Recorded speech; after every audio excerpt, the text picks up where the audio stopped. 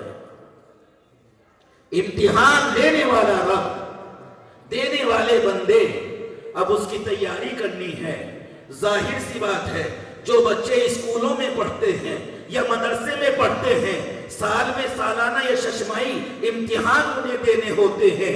امتحان ہونے سے 2 مہینہ پہلے یا 1 مہینہ پہلے اعلان نکل جاتا ہے، فلاں تاریخ میں امتحان ہوگا، لہذا سبھی طلبہ امتحان کی تیاری کریں۔ اب جو حفظ والے ہیں وہ اپنے پارے یاد کرنے میں لگ جاتے ہیں، جو مولویت پڑھنے والے ہیں وہ اپنی کتابوں کے اوپر محنت کرنا شروع کر دیتے ہیں، جو کالجوں میں پڑھنے والے ہیں ان کا جیسا بھی سلیبس ہوتا ہے اس کے اوپر وہ محنت کرنا شروع کر دیتے ہیں، جغرافی ہو یا بایولوجی ہو اس کے اوپر جو ہے وہ محنت کرنا شروع کر دیتے ہیں، کیونکہ امتحان ہونے والا ہے۔ امتحان کا طریقہ ایک اور یہ ہے عزیزان محترم، جب امتحان لیا جاتا ہے تو امتحان دینے والا بچہ یہ نہیں کہے گا میرا امتحان دینے کا طریقہ یہ ہوگا، سلیقہ یہ ہوگا، قرینہ یہ ہوگا، نہیں، بلکہ جو ممتحن ہوتا ہے، جو ایگزامینر ہوتا ہے وہ بتاتا ہے کہ امتحان اتنے گھنٹے کا ہوگا، اتنے سوالوں میں سے اتنے سوالوں کے جواب مطلوب ہوں گے، طریقہ یہ ہوگا، سلیقہ یہ ہوگا، دورانیہ اتنا ہوگا، وقفہ اتنا ہوگا۔ اب عزیزان محترم، آدم کی اولاد کو امتحان دینا ہے، امتحان پروردگار عالم کو لینا ہے۔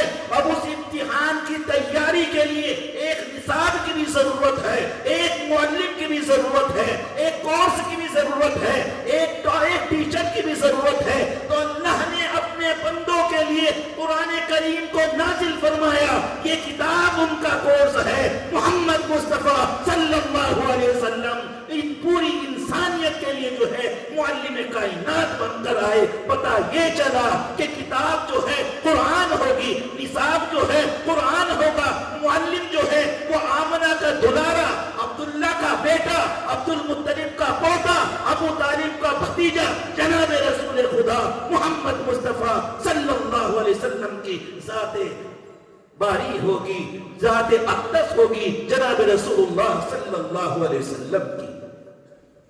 تو یہاں سے اندازہ لگائے کہ اللہ کا حکم قرآن کریم، طریقہ محمد مصطفیٰ صلی اللہ علیہ وسلم کا، گویا کہ اب ہر مسلمان کے لیے ضروری ہے کہ ہم اپنی زندگی محمد مصطفیٰ صلی اللہ علیہ وسلم کے طریقے کے مطابق گزاریں، اللہ کے فرمان کے مطابق گزاریں۔ فرمان اللہ کا، طریقہ نبی کا، قرآن اللہ کا، طریقہ محمد مصطفیٰ صلی اللہ علیہ وسلم کا۔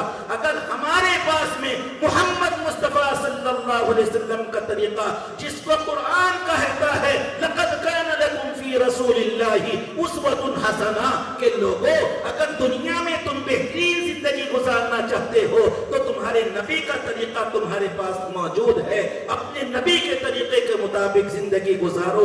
اگر نبی کا طریقہ تمہارے پاس میں ہوگا تو تمہاری دنیا بھی آباد ہے، تمہاری آخرت بھی آباد ہے۔ نبی کا طریقہ تمہارے پاس میں ہوگا، تمہاری دنیا بھی کامیاب ہے، تمہاری آخرت بھی کامیاب ہے۔ اگر نبی کا طریقہ تمہارے پاس میں نہ ہوا تو میرے محترم بزرگوں، دوستو، یاد رکھنا دنیا بھی تباہ ہو گئی اور آخرت بھی برباد ہو گئی۔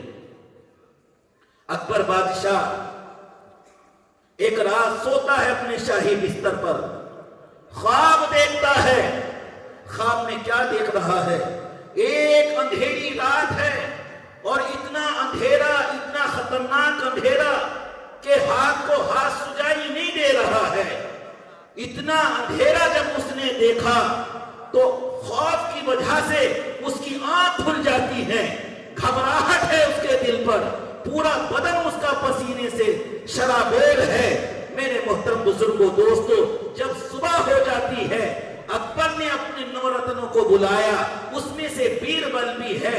بیربل دیکھتا ہے کہ اکبر بادشاہ کے اوپر دہشت، وہ اکبر بادشاہ کے اوپر خوف و ہراس، اکبر بادشاہ کا چہرہ جو ہے وہ مایوسی کی کیفیت بنائے ہوئے اور مایوس چہرہ اس کا دکھائی دے رہا ہے۔ تو بیربل آگے بڑھتا ہے اور کہتا ہے کہ بادشاہ سلامت، کیا بات ہے؟ آج چہرے پر ہوائیں کیسی اڑ رہی ہیں؟ آج جو ہے آپ کے اوپر یہ خوف کے اثرات کیسے ہیں؟ آج آپ کے چہرے سے یہ کیسے اثرات محسوس ہو رہے ہیں؟ سنو میرے محترم بزرگوں دوستو، اب اکبر بادشاہ اپنا خواب ذکر کرتا ہے، کہتا ہے کہ بیربل میں کیا بتاؤں، رات جب میں اپنے شاہی بستر پر پہنچ جاتا ہوں، میں سو گیا، اچانک میں نے ایک خواب دیکھا۔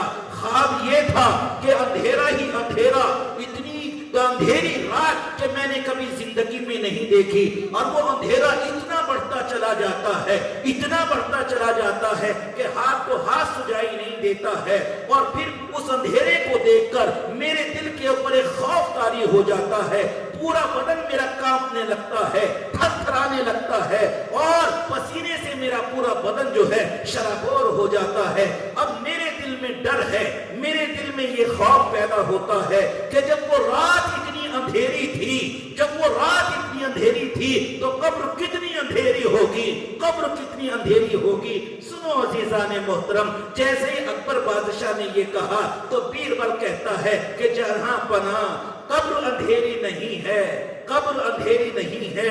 اب اکبر بادشاہ کہتا ہے کہ بیربل تو یہ کیا کہہ رہا ہے؟ میں نے تو پڑھا بھی ہے اور سنا بھی ہے کہ قبر بہت اندھیری ہے، دنیا کے اندھیروں سے زیادہ سب سے خطرناک اگر اندھیرا ہے تو وہ قبر کا ہے۔ اب جو ہے وہ اکبر کو تسلی دیتا ہے، بیربل کہتا ہے کہ حضور میں آپ سے ایک سوال کرتا ہوں کہ آپ کے نبی حضرت محمد مصطفیٰ صلی اللہ علیہ وسلم نے مکہ کی سرزمین پر نور ایمانی کو کتنے سال تک پھیلایا ہے؟ اکبر کہتا ہے کہ 13 سال اللہ کے نبی صلی اللہ علیہ وسلم نے مکہ کی سرزمین پر نور ایمانی کو پھیلایا ہے، نور ایمانی کو پھیلایا ہے۔ اب دوسرا سوال اکبر کہتا ہے، اب دوسرا سوال اکبر سے جو ہے بیربل کرتا ہے کہ آپ کے نبی حضرت محمد صلی اللہ علیہ وسلم کو دنیا سے پردہ فرمائے ہوئے کتنے سال کا عرصہ گزر جاتا ہے؟ اکبر کہتا ہے تقریباً 1000 سال ہو گئے نبی صلی اللہ علیہ وسلم دنیا سے پردہ فرما چکے ہیں۔ اب اکبر نے جب یہ کہا تو بیربل کہتا ہے کہ جہاں پناہ 13 سال نبی نے مکہ کی سرزمین پر نور ایمانی کو پھیلایا، نور ایمانی کو پھیلانے کے لیے محنت کی، تو آج اللہ نے وہ 23 سال کی محنت کا وہ نور ایمانی دنیا کے ہر 4 کونے کے اندر جو ہے پھیلا دیا ہے۔ یہ زمین، یہ سورج، یہ چاند اسی نور سے روشنی حاصل کر رہے ہیں۔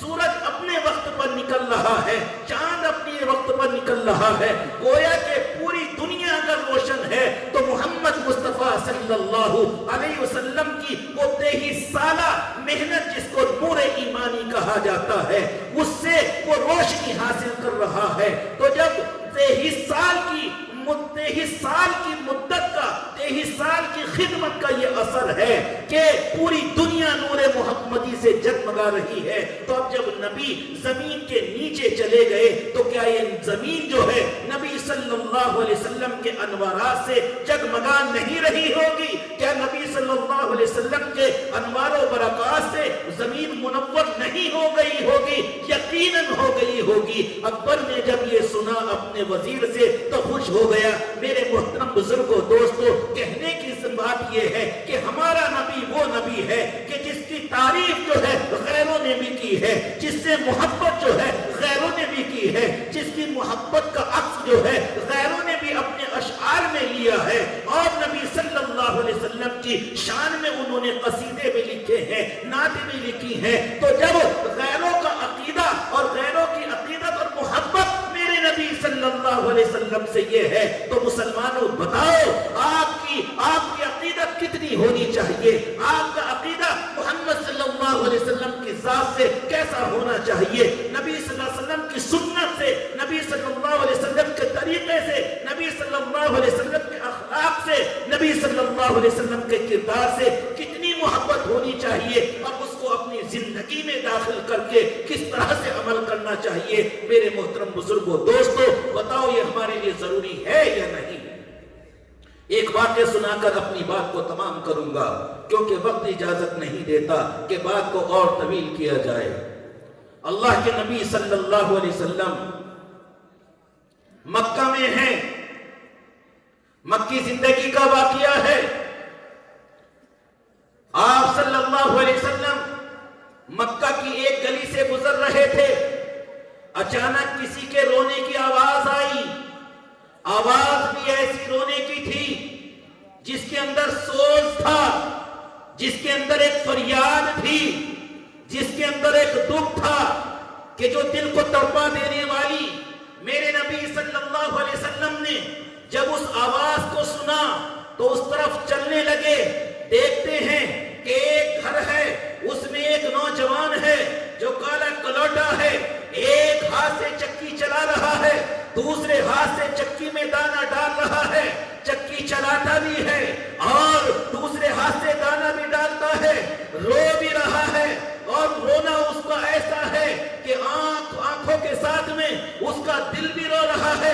میرے نبی حضرت محمد صلی اللہ علیہ وسلم جو پوری دنیا کے لیے سراپا رحمت ہے، میرے نبی صلی اللہ علیہ وسلم جو تمام جہانوں کے لیے رحمت دو عالم بن کر آئے ہیں، اس نوجوان کے رونے کو دیکھ کر اس کے پاس پہنچتے ہیں اور اس سے معلوم کرتے ہیں، اے نوجوان کیا بات ہے، اے نوجوان تو کیوں رو رہا ہے، تجھے کیا تکلیف ہے؟ نوجوان اللہ کے نبی صلی اللہ علیہ وسلم کی طرف کو دیکھتا ہے، دیکھنے کے بعد میں کہتا ہے، اے اجنبی تو اپنی راہ لے، اے اجنبی میرے دکھ کا مداوا تیرے پاس میں نہیں ہے، اے اجنبی جا مجھ سے معلوم کر کے میرے دکھوں میں اضافہ نہ کر، کیونکہ میری پریشانی کا حل جو ہے وہ تیرے پاس میں نہیں ہے۔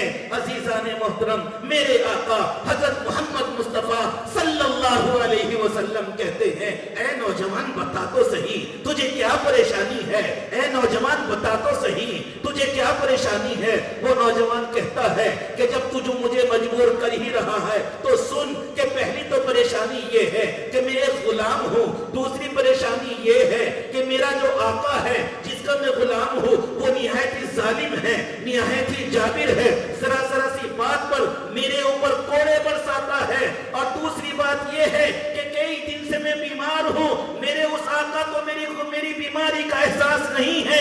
ہاں اگر مجھے فکر ہے تو اپنے کام کی ہے کہ دیکھ میرا جسم بخار سے تپتپا رہا ہے، میرا جسم جو ہے بخار سے تپتپا رہا ہے، لیکن میرے آقا کو میری فکر نہیں ہے۔ یہ اناج کا ڈھیر میرے سامنے لگا کر چلا گیا ہے اور کہا ہے کہ آنے سے پہلے اس کو سارا کا سارا جو ہے اس پورے اناج کا آٹا تیار کر دینا۔ اب میں اپنی بے بذاتی پر روتا ہوں، میں اپنی مجبوری پر روتا ہوں، میں اپنے بے بذاتی کے اوپر آنسو بہاتا ہوں کہ اے اللہ تو نے مجھے جو ہے غلام کیوں بنا کر پیدا کیا؟ اگر غلام بھی بنایا تھا تو ایسا ظالم آقا تو نے مجھے کیوں دے دیا کہ جس کو میری تکلیف کا بھی احساس نہیں؟ اگر اسے فکر ہے تو اپنے کام کی ہے۔ اللہ کے نبی نے جب یہ سنا اس کی زبانی سن کر آپ چل دیے۔ اب وہ نوجوان ہنستا ہے کہ معلوم تو ایسے کیا تھا کہ جیسے میرے دکھوں کا مداوا کرتا ہے، تو بھی سن کے چل دیا، کیا فائدہ ہوا؟ میں نے تجھے اپنی داستان علم سنائی۔ اللہ کے نبی نے اس کی طرف کو دیکھا، پھر تھوڑی ہی دیر میں آئے، ایک ہاتھ میں کٹورا ہے، اس میں دودھ ہے، ہاتھ میں کچھ جڑی بوٹیاں ہیں، اس نوجوان کے پاس میں آتے ہیں اور کہتے ہیں، اے نوجوان تو بیمار ہے، اے نوجوان تو بخار کی وجہ سے بیمار ہے، یہ کچھ جڑی بوٹیاں میں تیرے لیے لے کر آیا ہوں، ان جڑی بوٹیوں کو کھا لے اور اوپر سے دودھ پی لے اور آرام کر لے، تیرا بخار ٹھیک ہو جائے گا۔ سنو عزیزان محترم، وہ نوجوان پھر ہنسنے لگتا ہے اور کہتا ہے، اے اجنبی تجھے کیا ہو گیا؟ کیا میں نے تجھے بتایا نہیں ہے کہ میرا آقا نہایت ظالم ہے، اسے میری فکر نہیں ہے، اپنے کام کی فکر ہے۔ میں جڑی بوٹی کھا کر دودھ پی کر اگر میں آرام کروں گا تو میرا یہ کام کون کرے گا؟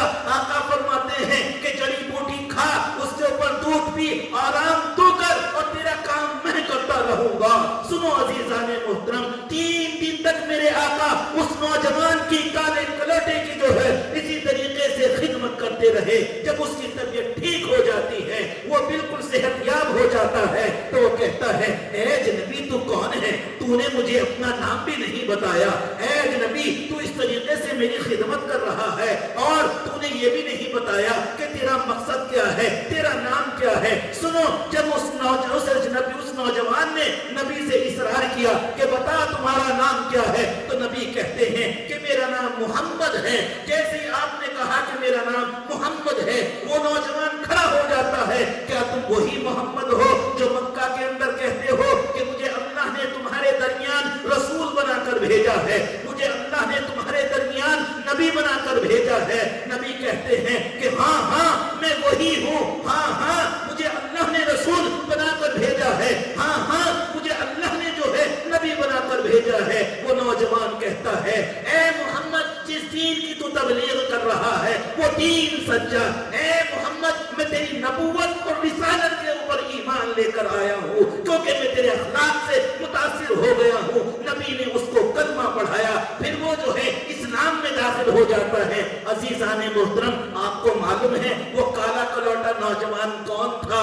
اس کا نام بلال حبشی ہے، جو عاشق رسول ہے، جو مؤذن اسلام ہے، جو نبی کا اتنا لاڈلا اور نبی کا اتنا چہیتا ہو گیا ہے کہ اپنا تن من دھن سب کچھ نبی کے اوپر نثار کر دیا ہے۔ یہ میرے نبی کا اخلاق، یہ ہے میرے نبی کا کردار کہ ایک بیمار کی عیادت کے لیے پہنچے تو اس کی خدمت کرتے رہے۔ آج تو پڑوسی ہمارا بیمار ہو جاتا ہے، ہم تو اس کی عیادت کے لیے بھی نہیں جاتے۔ انسانیت نام کی چیز ہم مسلمانوں کے درمیان سے نکلتی جا رہی ہے۔ اللہ ہماری حفاظت فرمائے۔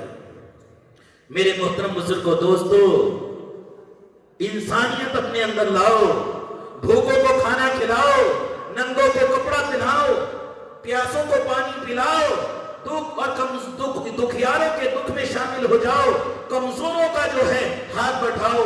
یہی مدارس اسلامیہ کی تعلیم ہے، یہی قرآن کریم کی تعلیم ہے، یہی ہمارے بزرگان دین کی تعلیم ہے، یہی ہمارے حضرت قاری محمد اکرام صاحب اس تحریک اور اس مشن کو لے کر چلتے ہیں کہ انسانیت کے نام پر آپ کھڑے ہو جاتے ہیں اور انسانیت کو آپ فروغ دے رہے ہیں۔ یہی قرآن کی تعلیم کا مقصد ہے اور یہی آج کے اس اجلاس کا مقصد ہے اور یہی آج کی اس رات کا مقصد ہے۔ کیوں کہ اگر ہم نے اپنے دلوں کو صاف نہ کیا، اپنے دل سے بغض اناد نہ نکالا، حسد نہ نکالا، تو اللہ ہماری آج بھی مغفرت کرنے والا نہیں ہے۔ اس لیے اپنے اندر انسانیت لاؤ، قرآن پڑھو، قرآن پڑھاؤ، قرآن سے مضبوطی کے ساتھ میں رشتہ جوڑو، محمد مصطفیٰ صلی اللہ علیہ وسلم سے سچی پکی محبت کرو، اللہ کے احکام کے مطابق زندگی گزارو۔ اللہ